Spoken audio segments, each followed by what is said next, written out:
Adventures of Ozzie and Harriet, starring the entire Nelson family, Ozzie, Harriet, David, and Ricky.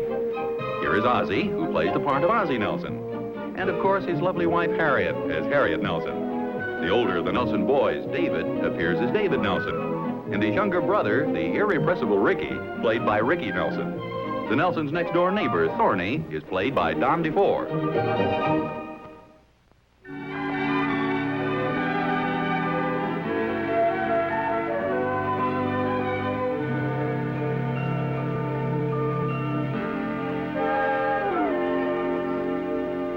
Hi, Oz. Oh, hi, Thorny. No, please, don't do that. Well, why are you doing it? Well, this happens to be my house. You sure you don't need any help? No, thank you. I can handle it all by myself. Thinking of painting your house, Oz? Well, I didn't say that. I know you did. That's why I asked. Sure needs it. I asked you not to do that, Thorny. Would you want to paste it back on? Be ridiculous. You want to come over and peel some off the side of my house? Does your house need painting? I didn't say that. No, but you had your house painted the same time I had mine painted. So it seems only logical that if this house needs painting, so does yours. Then you are going to paint it. No, I didn't say that. You going to paint yours? If you paint yours. Oh, no, you don't. Oz, is there any law to prevent me from painting my house when you paint your house? No, there isn't. I use the same quality of paint, don't I? Indeed you do. I've even used the same painter. And paid him less money than I paid him. Struck a nerve, huh? Seems to me you ought to be an expert on nerve. You've sure got enough of it. Oh, now, wait a minute, Oz. How selfish can you get? Or to put it another way, how cheap can you get? It isn't a question of being cheap. I just resent your tactics. I go all over town getting estimates, select just the right paint, make a deal with the painter. He gets halfway through painting my house, and you come over and dicker with him to paint yours for less money. And furthermore, you did the dickering on my time. I happened to be watching him while he was working, and it occurred to me that he'd have a lot of paint left over. And since he just had to move his equipment across the driveway to my house, he ought to give me a break on the price. When are you planning on having your house painted, Oz? No, you don't. This time you can have your house painted first, and I'll get the break in the price. Gonna have it done next week? I'm not saying. Oz, what kind of a neighbor are you, resenting the fact that I saved myself a little money? Didn't cost you any more, did it? No. Well, when are you gonna have it painted? I'm not gonna tell you. Look, why don't you have your house painted first, and then I can save a little money. You think I'm crazy? Why should I let him do my house first? Let him practice in yours. Besides, it's cheaper that way. Look, Tony, besides the fact that I resent your chiseling in on my paint job, I don't like the idea of your house being painted the same color as mine. Oz, you've done some low things to me, but this one is the lowest. I'm just protecting my individuality. Cheapness, selfishness, thoughtlessness. Yes, I guess you could call that your individuality, but if you want my opinion, you're just a carbon copy of me.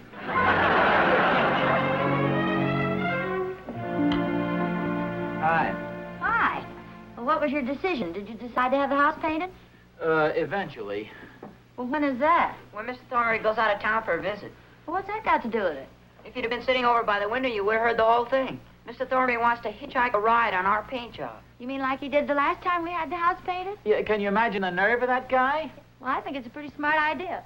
Why didn't you think of it first, dear? Look, Harriet, if I'm going to save money, I'm going to save it legitimately. Do what legitimately, Pop? Save money. Should have thought of that before you had Ricky. Since when is David permitted to discuss such things in my presence? Well, the point is, I just don't like the idea of Mr. Thornberry having his house painted the same color as ours. Well, that makes sense.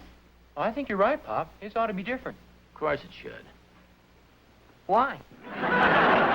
Well, don't you believe in people expressing their individuality? Sure, but I never get a chance to express mine. Well, now, what do you mean by that? Well, take our bedroom upstairs, for instance. The one you laughingly refer to as the boys' room. David's side is over here, and my side is over here. Now, David and I are friends and neighbors, even though we are brothers. Yet his side of the room is exactly like my side of the room. Now, how can I have any individuality? Well, it's one room. It expresses both your individualities. It expresses David's individuality. He was there first. If you don't like it, move out. Why should I move out? You move out. It'd be easier. You got less stuff to move than I have. Nobody's moving out. How about my individuality? Now, that reminds me. I think it's about time you got a haircut, and I mean a real one. I have to keep it this way, Ma. Otherwise, people will think I was David. Let's not be insulting. It's true. Have to wear his old clothes, walk around in his old shoes, sleep in his old bedroom. Who am I? Well, just what did you have in mind, son? Why can't I fix up my half of the room the way I want it? Like you and Mr. Thornberry, Pa. Well, you know, that makes pretty good sense at that, Harriet. I don't see any reason why you shouldn't. Well, it's all right with me if it's all right with David. It's okay with me if it'll make him happy. Fix up his half of the room any way he likes. Well, son, looks like you've got the green light. Green. Yeah, that's a nice bright color.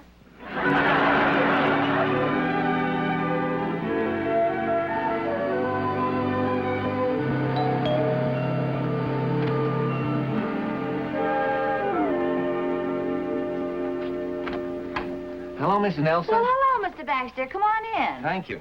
I haven't seen you since you painted our house. I guess it's about time again. My wife said Mr. Nelson called and wanted me to come over and give him an estimate. Oh? Well, he has been talking about having the house painted. Oh, Mr. Baxter? Oh, no, Mr. Nelson. I'm sorry I couldn't get here earlier, but I just got your message. Oh, my message? Yeah, my wife said you called and wanted an estimate. Oh, this is quite a coincidence, but I didn't call. You didn't? No. Well, she said it was Mr. Nelson. Oh, I wonder who it could have been. Hi, Mr. Baxter. Oh, hello, Ricky. The room's right this way, sir. Oh, son. You mean to say you phoned Mr. Baxter? Well, yes, sir. Didn't your wife give you the message, Mr. Baxter? Yes, she did. I just assumed it was your dad. Oh, my voice is getting pretty deep lately. I'm wondering if you could give me an estimate on how much it would cost to paint half a room. It wouldn't cost as much as the whole room, would it? I guess not. Ricky, we're not going to paint one half of the room one color and the other half another. Why not, Mom? You told me to express my individuality. Now, look, son, we don't mind your fixing up your half of the room, but no paint and do it yourself. Oh. I guess I better call the Emporium and tell him not to send over the interior decorator. We better make sure he does it. Sorry, Mr. Baxter. That's okay, son. Look, I was just going to phone you myself anyway, Mr. Baxter. I wanted you to give us an estimate on painting the outside of the house. I did want to wait until my neighbor got out of town, though. Oh, Mr. Thornberry. Yeah. He's a pretty sharp fella. Say, maybe if I paint your house, I could get his job, too. No, that is, I don't mind you getting the extra work, but this time I'd like to have my house painted a different color. Oh, well, then I couldn't give him as good a price. Well, believe me, that doesn't worry me. I'm just interested in your painting our house. Okay, I'll look at it. Oh, this sounds like a rather unusual question, but what size coat do you wear? About your size, I guess. Yeah, that's what I figured. Would you mind trying this coat on, please?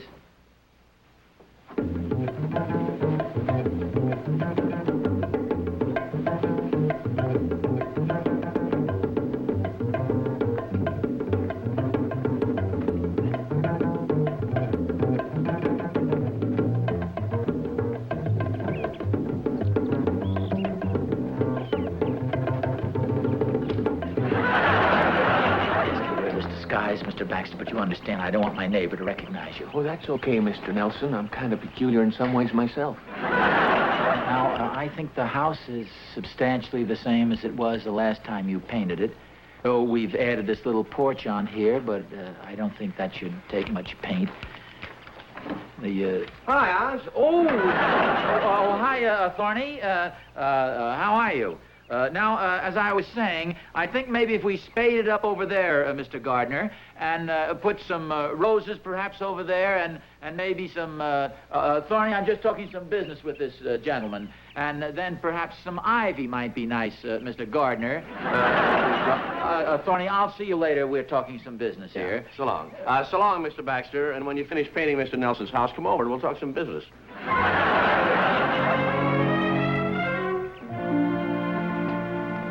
Oh, hi. Hi. Can I give somebody a hand here? Well, Dave's got all the packages. Where's Rick? I don't know. Well, didn't he get downtown with you? No, I haven't seen him all day. Oh, well, he hasn't been around here. Unless maybe he's up in his room. Hey, Mom, Pop, come over here quick, will ya? What's the matter? I want you to see something.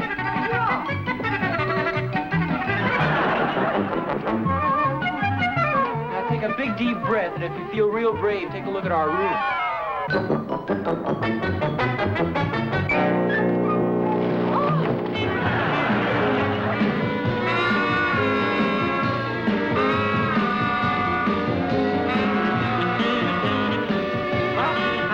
folks. Just expressing my individuality.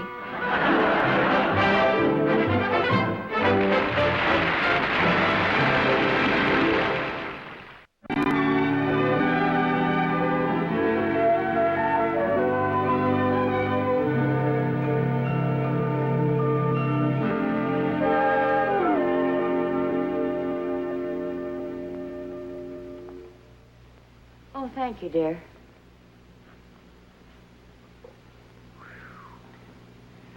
Wow.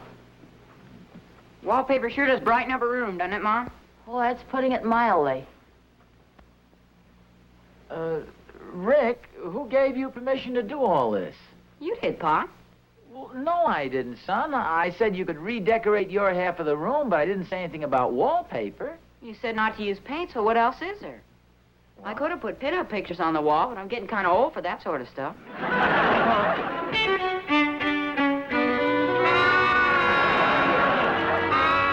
what a ham. Well, what are we going to do about this?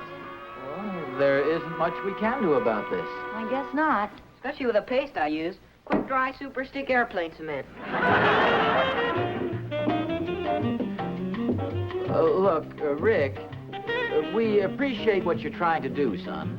But Yes, but why didn't you discuss this with your mother and me before you went ahead with the whole project?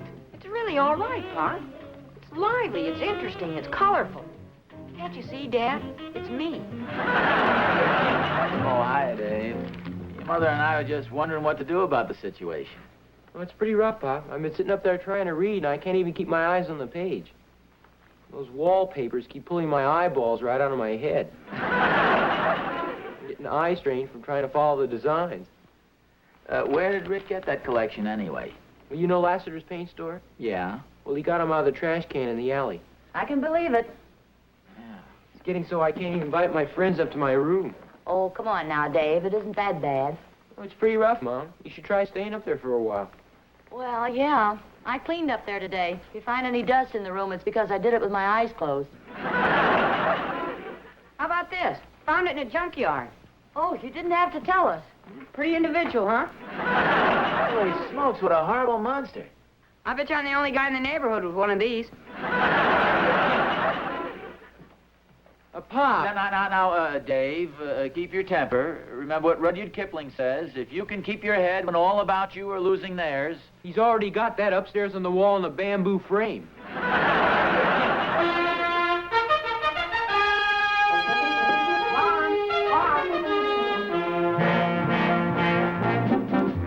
Mom, Pop.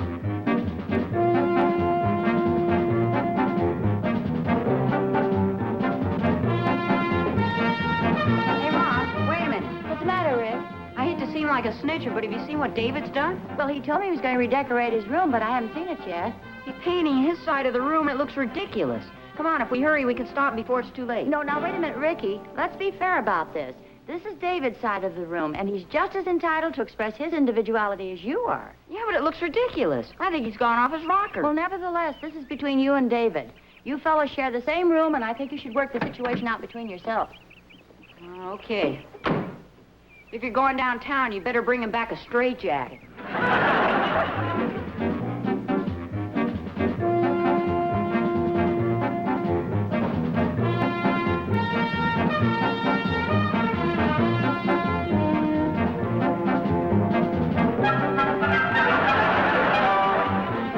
on, David, cut that out.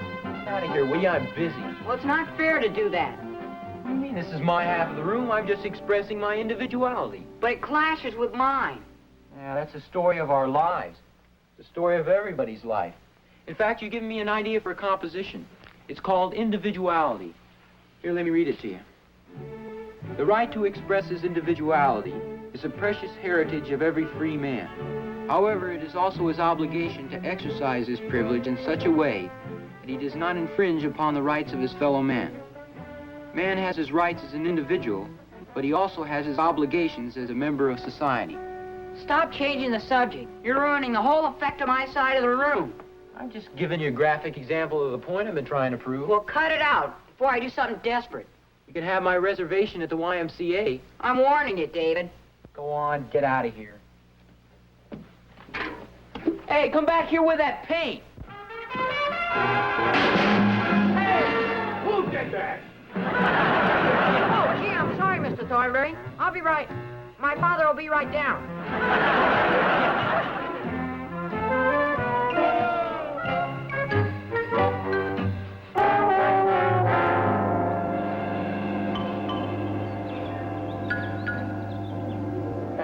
That looks a lot better, doesn't it? No, it doesn't. Thorny, this whole thing was sort of an accident. Ricky just lost his temper. Mm-hmm. I understand. No, you don't. I can tell by your whole attitude that you don't understand. Yes, I do. It doesn't surprise me one bit. How can a kid learn self-control when he's got a father who's always going around blowing his stack? Wait a minute. I never blow my stack, as you so crudely put it. Never? No, never. What color are you going to paint your house, Oz? That's none of your business. Okay, what color are you going to paint my house? Your house? Yeah, this one here. This black one with a white trim all around it. You really think I'm going to paint your house? Well, not personally. I'd recommend Mr. Baxter. I've used him before, and he's very reasonable. Now, just a second, Thorny. Just because Ricky happened to splatter a little paint on your house doesn't entitle you to a complete paint job. Well, have it your own way, Oz. Of course, it'd be a dirty shame to waste this lovely weather in a musty old courtroom. I think my old friend Judge Hopkins is on the bench. The man you beat in the playoffs at the Rotary Club golf tournament. You know, the one you accused of kicking his ball out of the rough. Good old Sorehead Hopkins. Well, I'll think it over tonight. Okay, Oz. Sleep tight.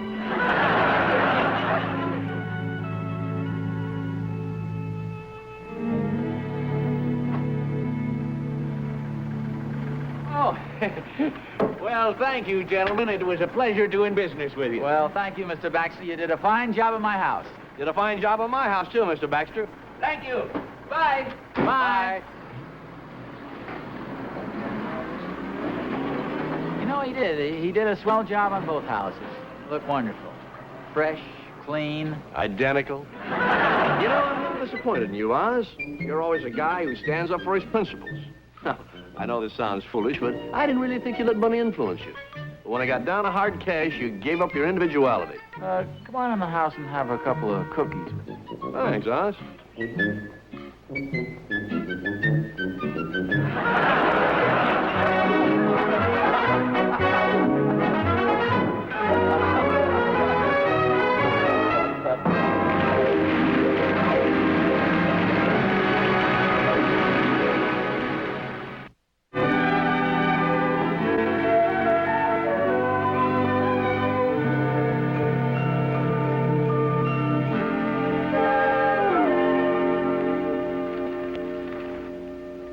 Now, let me get this straight. You say Thorny gave you that jacket? That's right, and the shirt and tie, too. You know, he's really a good guy, Harriet. I think he felt a little guilty because he got the same deal with Mr. Baxter that he did last time. Well, I must say the outfit certainly is a bold stroke for originality. I don't think you'll see many more people dressed just like it. I think it's kind of youthful looking. He got it at Brown's department store. Oh, that must be Thorny. He wants to drive downtown with me.